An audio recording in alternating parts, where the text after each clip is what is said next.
Possession crucial from this. How much longer will the referee allow? Dublin lead by a point, and there's the whistle. It's over. It's over. We earned it by winning the last 2 matches on the road, and that's not going to be taken away from us. But what I love in hurling, I love players that will never give in. He hits it. It's over the bar. Oh, holy Moses. Hello everyone, welcome along to the RTÉ GAA Podcast. Nigel Dunne is with myself and Rory to look ahead to the final round of games in the round robin. And it feels, Nigel, there is jeopardy all over the place. I know that seems to be the buzzword in the football championship, but certainly in some groups more than others, there's going to be some people feeling a bit of sweat this weekend, I think. Yeah, and it's funny. We've been looking for jeopardy for the last month, and we have it now, so we'll enjoy it. And that's it. There's going to be some big hitters probably out of the championship at the weekend, and I think that kind of life or death or teams going out of the championship is ultimately what makes it a championship. So yeah, all guns blazing for the weekend. Looking forward to it. Yeah, big time. I think that group 4, Rory, the sight of it when it was drawn out, when you looked at Dublin, Derry, Armagh, Galway, you always felt and you knew one big hitter is going to go out of the championship. I think the way that this group has panned out is not necessarily how we thought we would get to the end game of this, but we're still going to lose one of them this weekend, and you know they're all fighting for it. We didn't really see a situation where Galway could have potentially exited the championship, and it's a good opportunity for Armagh. It is a funny one for Armagh, let's be honest. I think we all know it's very hard. I heard Mike Cork on another platform make a really interesting comment in that it's very difficult to fake interest when you don't have to win.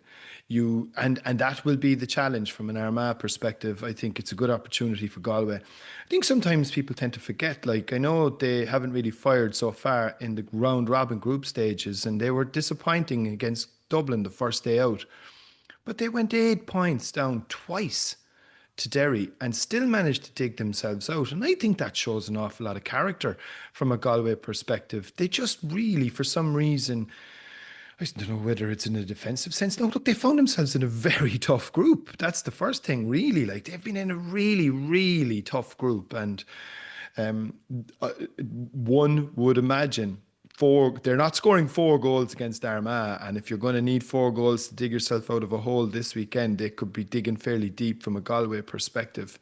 The other fixture, though, for me, is where the whole thing is at. I was trying to find, actually, Jacqui and Nigel, the last time that Dublin actually played a match in Newry, and I couldn't find it because obviously Down haven't been in Division 1 for I don't know how long, many years, and they would very, very rarely meet in the championship. Dublin probably wouldn't play too many neutral games up there. I was up there all right many moons ago for a Vincent's versus Ballinderry fixture, and I've been to Newry plenty of times. I think it's a fabulous venue. It's just, it'll be raucous on Saturday. It's tight, it's cozy. There's a sort of it's a real Antopia type place. The Dubs are going to bring a massive crowd up there, and for me, that's one of the. There's 2 massive games this weekend that really stand out, and that's one of them. Yeah, because it's knockout, Nigel. Essentially, Galway are going to just try and do what they can do against Armagh, and we don't really know what happens there. But I think Dublin and Derry know this is a knockout game. Whoever wins this game is in. Whoever loses is out. Yeah, and I agree. I actually think the venue has significance here because I think it'll suit Derry because they finished strong for the last 12 minutes against Armagh. They had a really good outing against Galway. They've shown, I would have personally questioned them that could they go to the well again and get them performances out of that group of players, but they absolutely showed they can. They look to be coming back something to their old form, and Conor Glass, Brendan Rodgers, they seem to have grabbing the dressing room by the scruff of the neck and saying, look, let's get over this. Rory Gallagher's not coming back. We have to move on with our lives. We have to make sure Derry's competitive again. And they perform. I thought that was an outstanding game. That was one of the best games of football I've seen in the last 5 or 6 years. And if Derry can bring that to Newry, that place is, I played there last year. And you're right, Rory. The stand actually, it nearly comes up over it. Yeah. You're kind of galvanized in. The atmosphere is going to be incredible. It's going to lend itself to a real old school championship match. If it was in Croke Park, I'd be saying Dublin all day long. Yeah. But as I'm getting closer to this game, I really give Derry a massive chance. Dublin looked a little bit vulnerable, and they looked panicked the last day. And I could be reading too much into it, but there was a stretch in the second half where Dublin were actually doing what Dublin do. They were breaking a pace. They still have all these great athletes, but they were panicking and forcing 2-point shots. And it looked to me, Jacqui, that like a team that they didn't trust themselves. They didn't trust themselves to chip away at a lead, that they were anxious to get scores on the board. It didn't feel, it just felt like they lacked confidence, which is an unusual thing to say. And even Desi Farrell throwing the hat on the ground. I think Dublin are going to have to come out swinging, because I think Derry will. Can they swing without Con O'Callaghan, Rory? That's the question. Yeah, and like I think Con is probably one selection issue that they've had all year, but they've been doing lots of chopping and changing, Jacqui. I mean, like, when is the last time you saw Dublin facing into a do-or-die championship match after losing 2 games already? I mean, we all lived through an era where they didn't lose a match for years. And now they've already been beaten twice in the championship, and now they're fighting for their lives. I think Con is, look, he is the sort of totem pole at the sort of, and he's the leader, he's the captain. He's such a, I suppose, he's such a, he is there. He's arguably their most important player. Oh, he is, isn't he? Wouldn't he be, Nigel? Yeah, no, he definitely is. He's their most. I'd argue player. Even Rory, that this is shocking to say, and I won't say a disclaimer on it or anything. But even if Con's injured, once he's somewhat able to play, I'd tug him out, because he's their spiritual leader. Definitely. And I think they're a more confident group with Con just standing on the field. I know that's very simplistic, but I believe that in my heart of hearts. He calms everyone down. He composes the team. I think he even gives Desi more confidence in the rest of the players. So whatever they have to do, Con has to be on that field at the weekend. Yeah, and like, it's not even from an attacking sense. Like, you'd often see him drifting out to midfield, catching kickouts, orchestrating attacks. He's got unbelievable vision. He brings other players into it so well. We all know that little step and that little turn he has, and his ability to, and look, the chances are if he does start, he's going to have an extremely competitive figure marking him, potentially McAvoy, I would imagine, who's playing really good football himself. But if he's not fully fit, I think it's a huge risk for Desi to take a chance on this, because I saw Brendan Cawley is down to ref, and I think it, again, an outstanding referee. But one of the things that Brendan does, much like Niall Cullen the last time, he does allow a fair bit of contact. He does allow a bit of physical stuff to go. So this, and like, if Derry play with the same sort of intensity and the same sort of, I suppose, if they bring that same physical edge that they brought to Galway the last day, this will be a battle from a Dublin perspective. And can you take a chance and afford to put someone on the field who's not 100%? That's a big risk. But look, I suppose it's from the point of view, is there other leaders going to step up? We know Kieran Kilkenny has been outstanding as well all through the course of this year. He will be such a key figure. The midfield battle, I think this time round they will need to get a big tune out of Paderborn.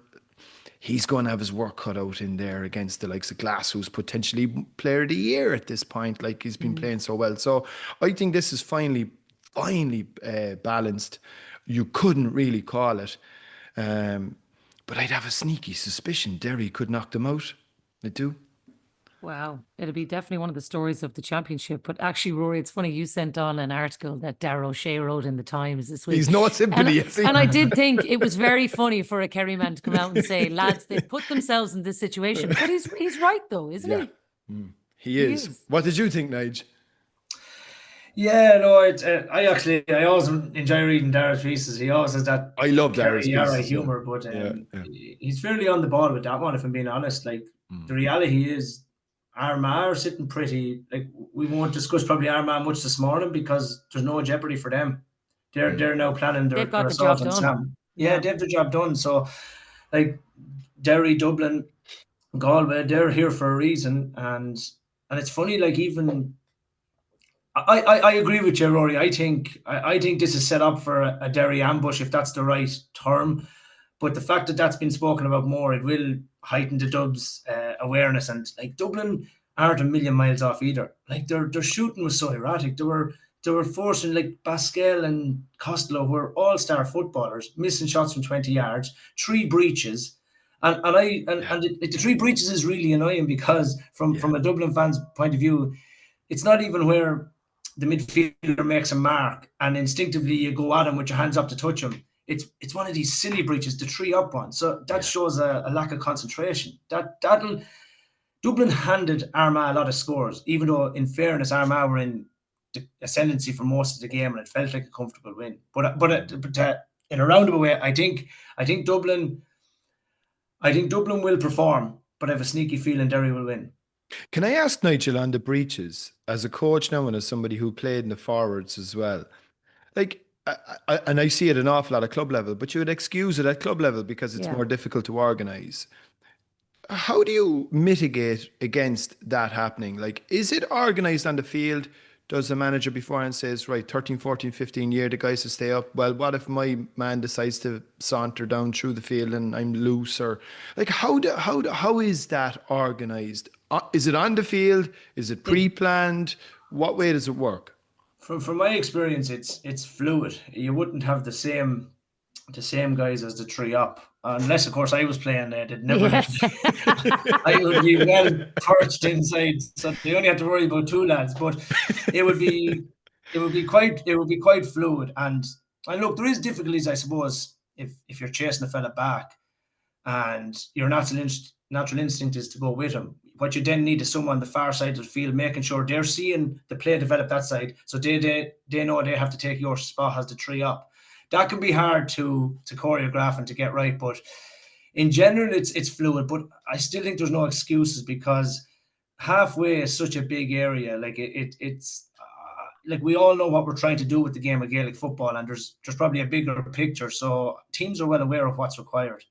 But to answer your question, Rory, it's more fluid. It's not you do this, you do that. You're playing it as you see it as such. Yeah, because what I've seen at club level is the management at club level will appoint somebody and he literally is standing on the halfway line. So so one of his selectors or one of the coaches will literally stand on the halfway line, and if he sees that like 4 is now about to become 3, there's a shout goes across, stay. Now the only problem with that is you end up drawing the referee's attention to it, so it can work against you as well, you know. Yeah, with the Offaly minors issue, that's actually true. We were we had to shout different words because, like you said, we drew the referee's attention and gave it against ourselves at some stage. So. yeah, you have to be careful. Yeah, you definitely do. And before we move on from this group, just one quick word on Galway, Nigel, because I do think it's hard for them as well in a situation where Armagh, as you both have said, have their job done. Galway know that they have to win. But they're sort of in no man's land as well because they haven't played well. They're sort of coming up. Even if they were to beat Armagh, they probably still can't get a proper test of themselves or a judge of where they're at because they've been so erratic in this championship. Like, what's your sense of where they are and what their progression might be in this championship from here? Your word there, Jacqui, is perfect. Erratic. They've been erratic. It feels to me that when they were unlucky against Dublin. Look, that was a bounce of a ball. It could have went either way. It was an excellent kick out by Stephen Cluxton under a pressure situation. Kind of got Dublin out of jail. Against Derry, it felt to me like they had to be poked before they came into life. They were nearly surprised that Derry brought that level of intensity, and it shocked them. And then they came to life. But in fairness to them, when they came to life, they were the ones in the lead, and Derry were the ones trying to get a score to rescue something out of it. I think Galway are still All-Ireland contenders. I think they would beat Armagh at the weekend, and that'll kind of plummet them to get back, to restore to where they are. Like 2 months ago, we were talking about Donegal and Galway, and I think after the weekend, Galway will be in that conversation again. It could be because Armagh have their job done and ultimately won't have the same bite, but I think it'll be more to do with Galway know that it's now or never for them. Yeah, that's fair.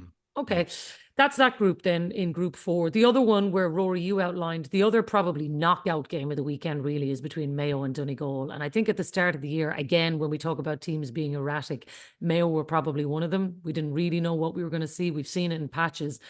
But my God, did they bring it against Tyrone and suddenly showed everybody, but they are back. I just wonder what sort of a performance Donegal are going to show them this weekend, because if they're all Ireland contenders as well, as people have talked about them, then we probably need to see that this weekend as well. And and Donegal will need to be careful. I mean, look, the chances are, I mean, this is such a weird group to predict because everybody is going into the final round. Yeah. And the loser can go through as well. On 2 Yeah. points, and the defeated team could still progress. But Yeah. you do not want to leave yourself in I that wouldn't want to take the situation. chance. No. And that's why, like, what a fixture this is. One can't help but feel that opening round defeat to Cavan is going to come back and haunt Mayo in some way. Now, look, the game is on in the Hyde. From what I hear, it's near enough sold out.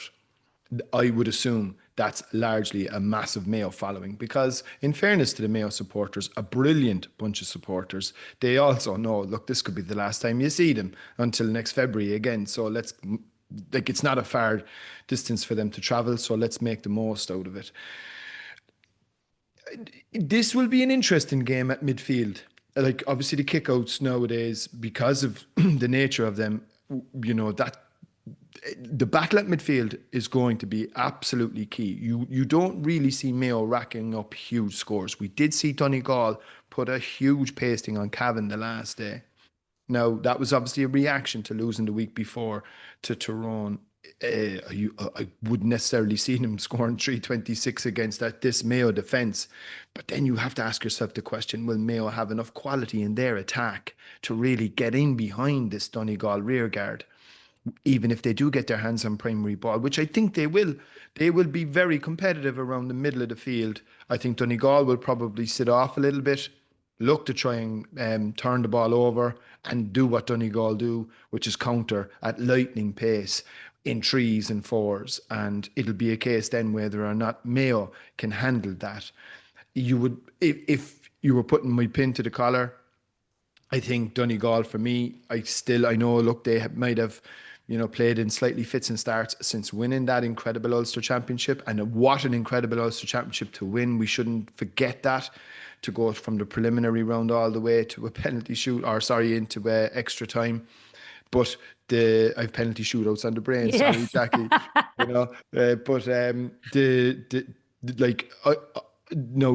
Their form has dipped. I mean, look, they weren't great the first day out.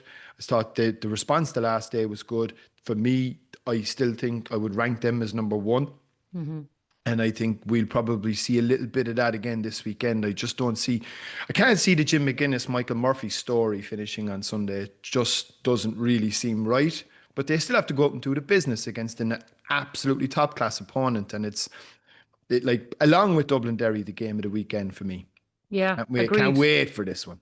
Yeah, I agree. And I actually think Rory's question is an interesting one, Nigel, around Mayo's inside line. Do they have the quality to punish what potentially maybe is actually the best defence in the country? Because Donegal, the way they have set up, they seem to have found something that does work, albeit they have conceded at times. But if Mayo can answer that question, that's a long way to them staying in the championship. Yeah, no, I agree. But what I would say is, I think for Mayo to really trouble Donegal is they probably need to nearly use their full forward line as nearly decoys. I think Ryan O'Donoghue may be out to 11 and get late runners like Durkin and Ruan from the middle of the field. I think that's where they're going to get their score from. You'll be Durkin back is huge, isn't it? And what a performance the last day. Yeah. He was so good. He was back to his 2017-2018 form. But if they can get runners from deep and playing the style of football that I think their most natural with is running the ball, I actually think that Mayo will be competitive. I'd agree with Rory. It's hard to see Donegal losing again in a 3-game group, and if they're really serious All-Ireland contenders, I don't think that's going to happen. I think the Jim McGuinness era, the Michael Murphy story, but on top of that, like, Jim came back to win the All-Ireland, and he knows himself, if you were to lose twice, it's you're dusted. So like I think Mayo will trouble them, and they will come for 40 minutes with blood and thunder, and the Mayo fans will get behind them. As Rory said, it's going to be packed out. The amount of people I've been talking to that are going, but I just feel Donegal are on a different trajectory. I think they are at a different level. They've been operating at a different level, and I think it's for Mayo, Jacqui. I think they're trying to rise to an occasion. And I think it's hard to rise to an occasion. I think you'll fall to the level of your training. and I think Donegal will win the game. Okay. The other game has a bit of intrigue around it as well, Rory, because as you said, the losers of Donegal, Mayo, can still potentially go through. Cavan obviously upset the whole apple cart at the start with that victory over Mayo. And suddenly they're in the shake-up against a Tyrone team who I would genuinely describe as dark horses for the All-Ireland. And I think if Tyrone are to come out of this group, and I think they will beat Cavan on the weekend, I think they'll feel, do you know what? We're actually in this shout as much as everybody else who's being talked about here. And I think Cavan probably know that too. Yeah, the only fear I have for Cavan though is, I would be a big fan of tradition, and the tradition isn't a good one from Cavan's perspective when it comes into this fixture. They just have a dreadful record against Tyrone for whatever reason, and if you indulge me for 1 second again, Jacqui, I watched and listen, it's just important to give a shout out to the Hell for Leather series. I don't know if anybody has seen the first episode. It's just it's eye candy. It looks great. Everything about it is just fantastic. To see so many people in it, by the way, who are no longer with us. And no longer with us. Yeah. You know, like there's interviews with Mick O'Dwyer, John O'Mahony, Micheál Murray. Like to my mind, the first 2 episodes are extraordinary. I think the second episode, which was available on the RTÉ player. And by the way, again, slightly anecdotally, for people that may want to, gorge on some GAA content, the RTÉ player is a fantastic service. There's a whole range of GAA documentaries on the RTÉ player. Now, it's a failing on our part not to point this out, and who's at fault for that one? But people like me, Jacqui. Well, 2 of them, I made them, and I don't even tell people about them. There's about 10 brilliant, like Miko's in there, Players of the Faithful. There's like Marooned. There's a treasure trove of GAA docs in there. But the second program in Hell for Leather details all about the 1947 final in the Polo Grounds, and the powerhouse that Cavan were back in the day. I know, look, it's another era. It's almost 100 years ago, and I know that doesn't count for a whole pile, but we do tend to forget these things from time to time, how powerful Cavan were in the Gaelic football world once upon a time. But look, that has totally flipped on its head, and like for me, they're facing the true powerhouse, and they're facing the powerhouse in Gaelic football full stop, that are coming, I think, like an absolute juggernaut. It just feels that there's a little inconsistency in their performance from one game to the next at the minute. Malachy probably hasn't opened the key to that door yet. I think they won't have any troubles this weekend. I would expect them to win and win comfortably, because I think there will be a reaction to losing the last day to Mayo. And no different. I'm sure Cavan will probably feel that they need to right some wrongs, considering the nature of the defeat they took from Donegal. But you just think that Tyrone have just too much quality really in this fixture, and I'd expect them to win. Yeah, agreed. Nigel, Tyrone, where's your head out on them? When I say dark horses, I mean, maybe they're becoming slightly less dark as time goes on. I don't know, but what's your read on them? No, I'd agree. It's all about if Tyrone can get to the quarter final, they're extremely dangerous. And once they're brilliant at getting the siege mentality. Once they're written off, they'll produce. But as Rory alluded to, we'd want to hope that because what's coming down the line with them, they could be a Cavan of the 40s in the next 10 years with their underage teams. But I'd agree with you, Jacqui. I think Tyrone they're live All-Ireland contenders. They're not in the top 2 or 3.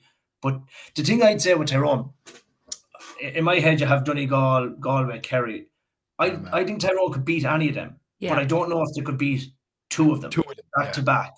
And that would be my worry for them. They will take out someone, but can they go and take out 2 or 3 in line to win in Sam Maguire?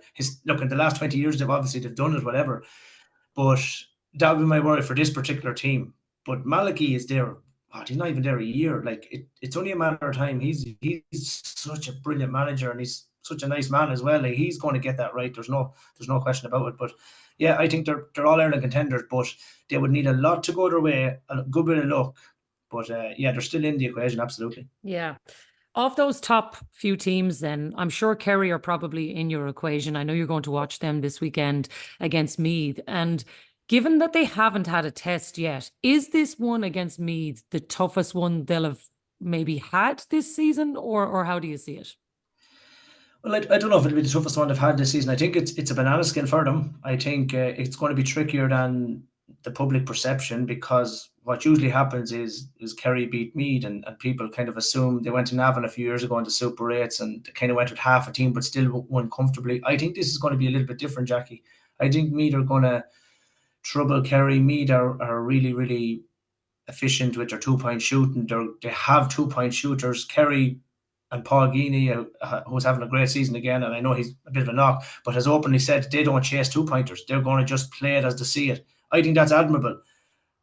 It's admirable once it's working. And if Meath got into, like, there's often a wind in O'Connor Park and Tullamore where the game is, and if Meath were to start with the wind and get a Matthew Costello and Jordy Morris and a few of these boys with a few 2-pointers and get their confidence up, there could be a real game on here. I think it's, like I said at the start, I think it's a potentially tricky tie for Kerry. I think Kerry will win it. And even if it's tight going down the stretch, I don't think this will be deemed, and this is no disrespect to Meath, I don't think this will be deemed a true test of them. And I think Kerry are still going to face the same problems when they face 2 or 3 of the big hitters in Croke Park.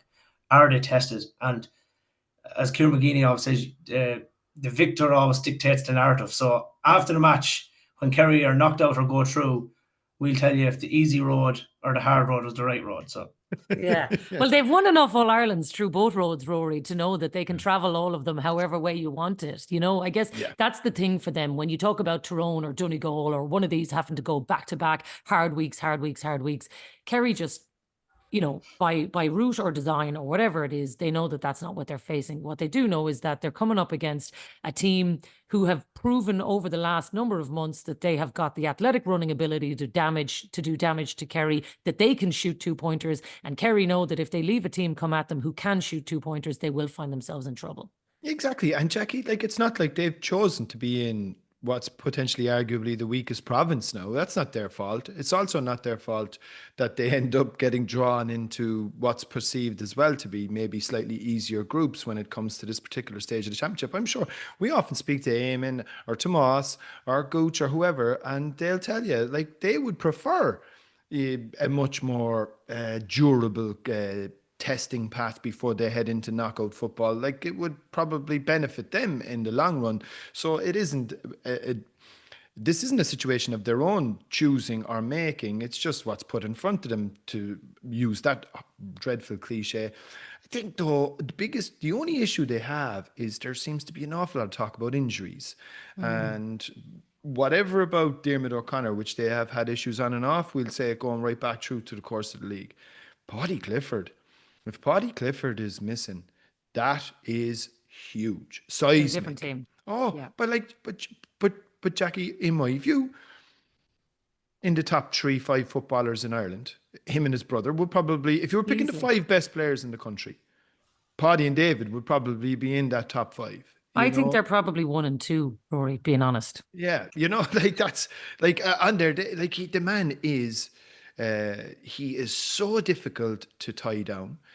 You saw the greatest example of the difference he makes when he went off in the Cork-Kerry match. Cork very nearly beat Kerry for the first time since however long, because Paddy exited the field as a result of that red card. So, like, he is central to everything in a positive sense, in an attacking sense, it's creativity. Now, look, they have plenty of backup, I'm sure, but do they have the player his caliber and quality? Somebody that understands David as well as he does, in terms of, you know, those beautiful diagonal balls, those little bounced balls that only a Kerry kick pass is able to just land beautifully in front of an inside forward. Look, and if he's out this weekend, I think that gives a little bit more sustenance to a Meath challenge. And again, venues are important. I don't think that should be dismissed. Kerry will have zero support, no one. They just won't travel. Meath will have a massive crowd, right? Because I was in Navan. They have a fantastic following. If Meath get a run on this game in any way, shape, and they have players that can hurt Kerry. Costello is playing extremely well. Jordan Morris now looks like his injuries are behind him. Owen Frayne is playing some good football. They've got 2-point options within them. Nigel mentioned about the wind. That could be a significant factor, and Meath have the ability to shoot from distance. I think this will be competitive. You would still expect Kerry to win, but I'm not so sure they'll win as convincingly as they did this time last year. Yeah. I love that you think the Kerry fans don't want to go to Tullamore and pop in and see Seamus Darby and Offaly, you know? Yeah. So in that group then, right, obviously the draw between Meath and Roscommon kind of left it all a bit open as well, Nigel. But if you were saying Kerry are going to top this group and people think that they are going to win, maybe they're not going to get it handy enough, who's going through? Because I think the other game between Cork and Roscommon now obviously becomes a knockout game as well. So who's going out of this group? If you put me on the spot, I think Roscommon's going out. I think there's a kick in Cork. Going out? Yeah. I actually think there's something in Cork. I think this is the game where Cork are going to show that they have something to. And I know you're probably going to say, Rory, well, it's about time they show it. But I've had this feeling since it was drawn. I thought it was going to come down to this game, and I'd fancy Cork. All logic suggests Roscommon, so I could be chatting to you in a week or two with pie in my face. But the Roscommon have better forwards. They've shown a little bit more consistency. They've won provincial titles. I get all that. I have doubts about Roscommon, and I don't know why, so I can't put my finger on it. But my gut feeling is telling me Cork can get over the line in this one. And if they don't, that it could be the end of the line for some of the elder statesmen in the Cork team, for even some of the Cork management team that have been there a few years, because there will be no signs of progression then. But I actually think Cork in this one. And it's funny, Jacqui, you were saying David and Paddy 1 and 2. I won't put you in the spot to say who's 1 and who's 2. Oh, I know who's 1. Like, I mean, I think David Clifford does things that nobody else can do. But if you ask me right now who is the best footballer in the country and who is the best player to watch, Paddy Clifford. Oh, lads, he's on another level. And if you asked every team in the country, Nigel, right, if you're setting up to stop a player, if you actually stop Paddy Clifford, you can stop David Clifford. Whereas I'd argue if you stop David Clifford, then Paddy can still run amok and he can bring everyone into the game. But actually stopping Paddy is the key. Why? Who's your number 1 and 2? Well, I'm completely biased. I think David Clifford, but what I will say is, I went to watch the 23 All-Ireland final, Dublin and Kerry, and I genuinely could not believe how good up and close and personal Paddy Clifford was. He was the one Kerry player that day that was utterly defiant. So he changed my opinion on him that day. And at the moment, I agree with you, but overall, it's David.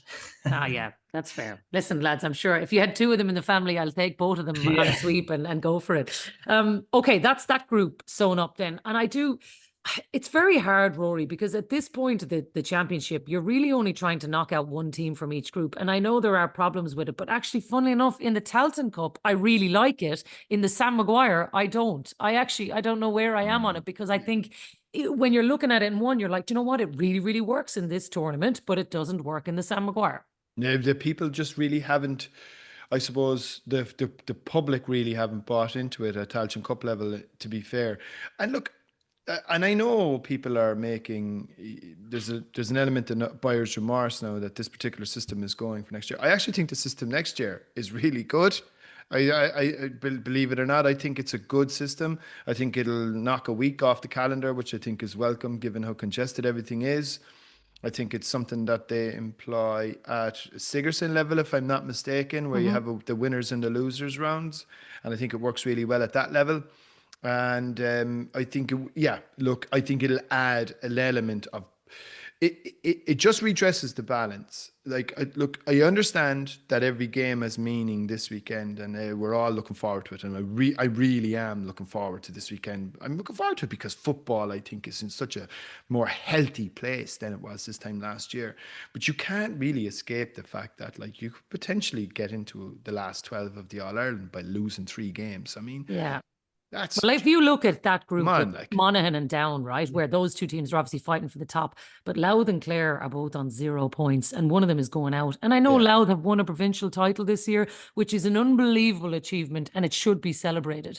But what they've done since then has actually been really disappointing. So you're kind of going, well, do they deserve to still be in the championship? Or do Clare, who haven't fired a shot really either. So like, I get your point. I think you're right. Like, yeah, and like, and look, anyway, it's gone for next year, which people can make their own decisions about whether or not that's welcome or not. I think this weekend it'll be a good opportunity. I mean, you talk about teams that really need it and potentially saving their season. I think Cork Roscommon, who you just mentioned, are two classic cases. A quick story actually was yesterday.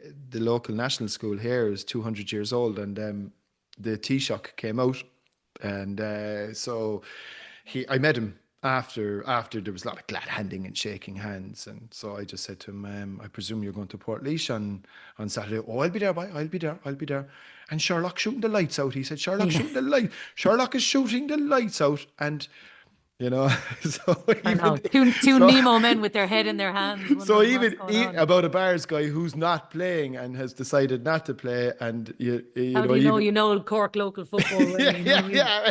Two lads chatting in Donabate about it in North County Dublin, but it was funny. But like, look, I think in the last group 3, I think the Monaghan Down game is a fantastic fixture. You couldn't but expect a Monaghan win, just simply because Monaghan are probably, I have been playing at a higher level, have, I think, a higher caliber of player. But what an opportunity for Down. I mean, if you think about it, where they have come from, they were relegated out of Division 2 back to Division 3. They're only in the competition by virtue of having won the Tailteann Cup last year, which shows the value of winning that. And now they have the potential in a one-off game against a team that historically they wouldn't hold too much fear of making the last 8 of the Sam Maguire. So to my mind, that's a major victory for the Tailteann Cup in and of itself that might sometimes be glossed over, and why some of the Tailteann Cup fixtures this weekend are absolutely key. Yeah, I agree. And I think Down are probably one of those teams that you could see that the trajectory was there. You knew that the way that they were playing, what Conor Laverty had actually been doing with this team, that maybe they were going to be suited to this style of football, Nigel. But I do still think Monaghan might feel, for the reasons that Rory has outlined, that they're operating at a higher level. Yeah, and I think that's fair. I think Monaghan are operating at a different level. I think this is a massive chance for Monaghan. I think they can get back to the All-Ireland semi-finals. But they'll only do that if they top the group and get the week off. From a Down point of view, I think what Conor Laverty's done there, I think he's a very impressive guy. He's clearly a really good coach and innovator. He has the Down players in the palm of his hand. It appears, because they don't break from their system of play, even when they're in trouble in games. It looks like they trust the message he's given them. They're an exciting team to watch, actually, to play on the counter. They have a lot of strings to their bow, and interestingly, they're one of the few teams persistent with short kickouts when other teams are going long. They're trying different things, they're taking risks, and the last day of what I think the play of the year was Crummon's block on Tommy Durnan. It was phenomenal. I think that's one of the best blocks I've ever seen. Heroic stuff. Yeah, agreed. It was whopper. It definitely was.